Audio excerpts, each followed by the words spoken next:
পরদিন আলাদিন দাসগণে পরিবেষ্টিত হইয়া মহা সমারোহে সুলতানের নিকট উপস্থিত হইল।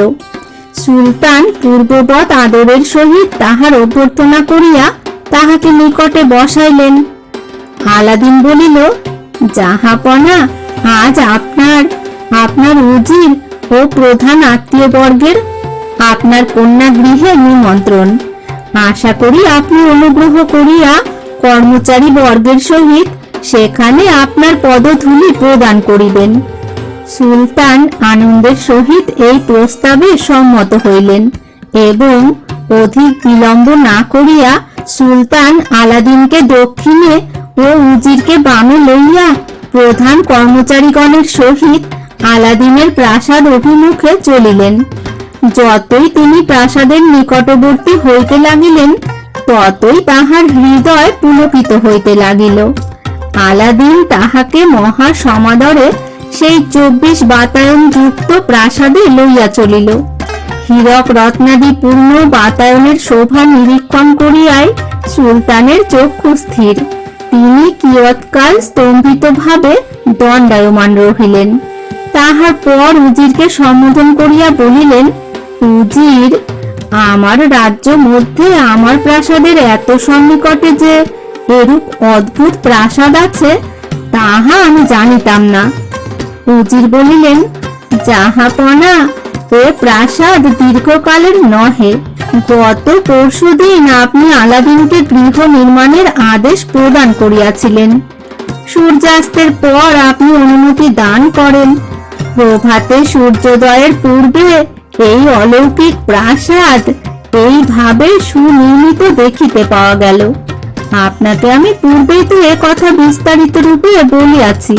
সুলতান বলিলেন, সে কথা আমার মনে আছে, কিন্তু আমি কোনোদিন ভাবিতেও পারি নাই যে তাহা পৃথিবীর মধ্যে এরূপ অদ্বিতীয় স্বর্ণ ও রৌপ্যের প্রাচীর নির্মিত এমন হীরক রত্ন বিভূষিত প্রাসাদ ভূমণ্ডলে আর কোথাও আছে কি?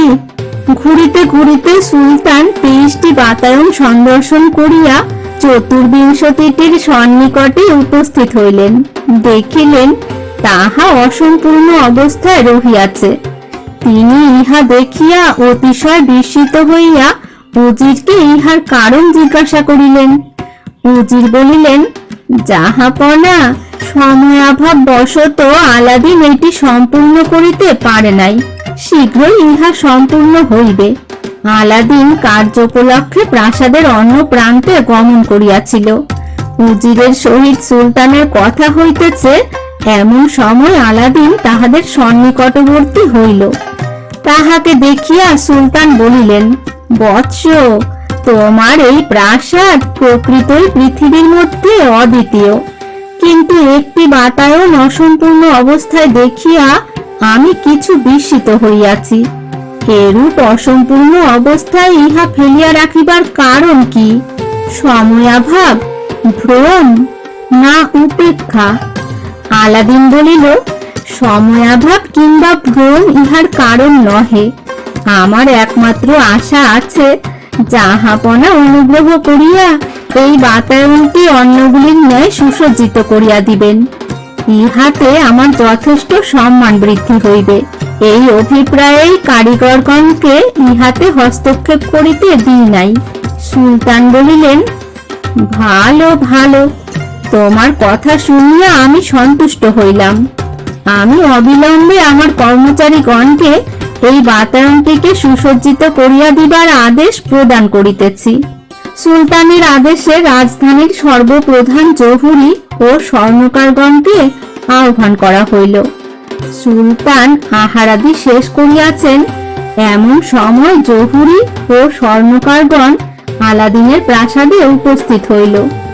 সুলতান নিজে তাহাদিগকে সঙ্গে লইয়া প্রাসাদের সেই 23টি জানালা দেখাইয়া 24টির নিকট উপস্থিত করিলেন এবং তাহাদিগকে বলিলেন, তোমরা এই বাতায়নটি অন্যান্যগুলির ন্যায় সুসজ্জিত করো। পরীক্ষা করিয়া দেখো কিরূপ হীরক রত্নাদির আবশ্যক। কার্যারম্ভে কিছুমাত্র বিলম্ব করিও না।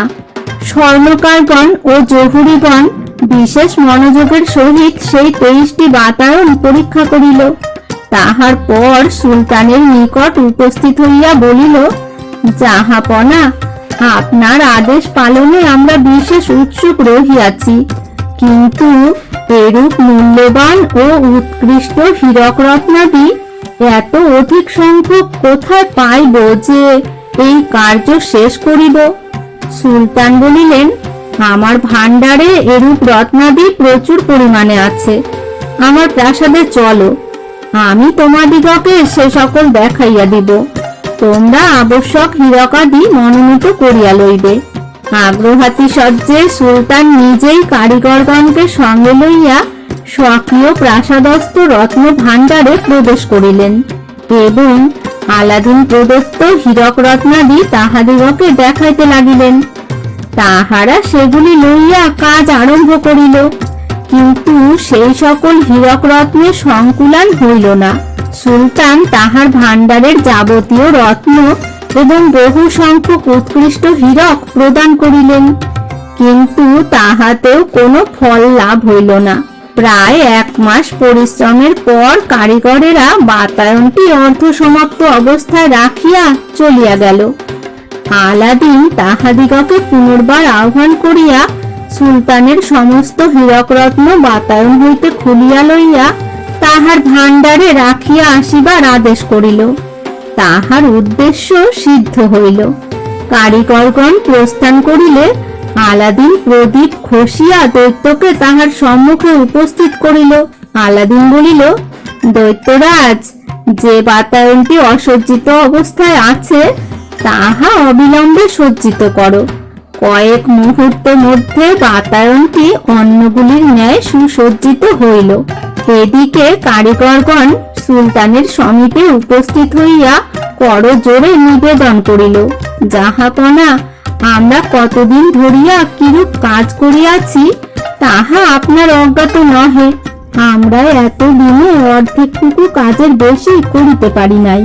হীরক রত্না দিয়ে ফুরাইয়া গিয়াছিল, কাজেই আমরা চলিয়া আসিতেছিলাম।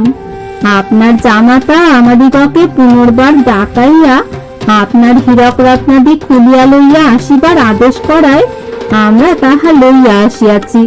সুলতান কারিগরগণের কথা শুনিয়া অবিলম্বে অশ্বারোহণে আলাদিনের গৃহে উপস্থিত হইলেন এবং তাহাকে বলিলেন, বৎস, এতদিন কাজের পর এই সকল হীরক রত্ন খুলিয়া ফেরত দেওয়ার অর্থ কি? আলাদিন সুলতানের কোষাগারের হীরক রত্নের অল্পতার কারণ না বলিয়া বলিল, জাহাপনা, আপনি দেখিবেন ইহা আর অসমাপ্ত অবস্থায় নাই। যদিও কারিগরগণ ইহা সুসজ্জিত করিতে অসমর্থ হইয়াছে, তথাপি আপনি পরীক্ষা করিলে দেখিতে পাইবেন আমি ইহা সম্পূর্ণ করিতে সমর্থ হইয়াছি। সুলতান তৎক্ষণাৎ সেই বাতায়নের নিকট উপস্থিত হইয়া দেখিলেন তাহার অসম্পূর্ণতা দূর হইয়াছে। বাতায়নটি অন্যান্য বাতায়নের ন্যায় শোভা ধারণ করিয়াছে। সুলতান আলাদিনের মস্তক চুম্বন ও তাহাকে আলিঙ্গন করিয়া বলিলেন, বৎস, দেখিতেছি তুমি অতি অসাধারণ মানুষ। তুমি অসম্ভব কার্য সম্পন্ন করিতে পারো। দেখিতেছি পৃথিবীতে তোমার তুলনা নাই। তোমার ক্ষমতার কথা যতই জানিতে পারিতেছি ততই বিস্ময়াভিভূত হইতেছি। আলাদিন বলিল, জাহাপনা, আপনার অনুগ্রহকেই আমি সর্বাপেক্ষা অধিক মূল্যবান বলিয়া মনে করি। আপনার বিশ্বাস ও স্নেহ লাভের জন্য আমি সকলই করিতে পারি। সুলতান আলাদিনের গৃহ হইতে রাজপ্রাসাদে প্রত্যাবর্তন করিলেন। তিনি প্রাসাদে ফিরিয়া দেখিলেন উজির তাহার প্রতীক্ষা করিতেছেন। সুলতান আলাদিনের অদ্ভুত ক্ষমতার কথা উজিরকে জানাইলেন। উজির গম্ভীরভাবে বলিলেন, জাহাপনা, আমি পূর্বেই বলিয়াছি, এ সকল ইন্দ্রজালের কাজ। ইন্দ্রজালিক ভিন্ন ইহা কখনো সম্ভবপর নহে। সুলতান বলিলেন, উজির, পূর্বেও তুমি এরূপ কথা বলিয়াছ, তাহা আমার মনে আছে, কিন্তু তুমি যে তোমার পুত্রের সহিত আমার কন্যার বিবাহের জন্য প্রার্থী ছিলে সে কথা আমি বিস্মৃত হইতে পারি নাই। উজির দেখিলেন সুলতান অন্ধ সংস্কারের বশবর্তী হইয়া পড়িয়াছেন।